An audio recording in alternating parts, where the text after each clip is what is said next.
రాజధాని కోసమయ్యి బాబు గారు వచ్చి అడిగి ఆ సబ్జెక్ట్ అందరూ కూడా రైతులు ఇక్కడ చాలా మంచి పద్ధతేను ఇది, జనాన్ని అందరినీ కూడా మీరు ఏ విధంగా డెవలప్మెంట్ అవుతారని చెప్పి జనాన్ని కూడా అర్థమయ్యేటట్టు చెప్పి ఆనాడు భూములు తీసుకున్నాడు.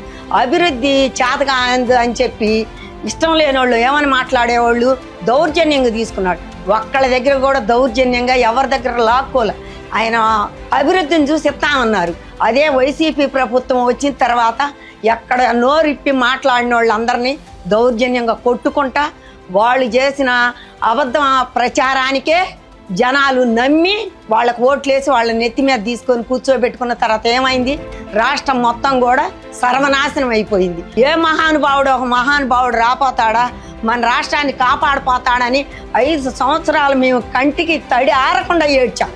అదే సమయంలో పవన్ కళ్యాణ్ గారు చంద్రబాబు గారికి తోడుగా వచ్చాడు.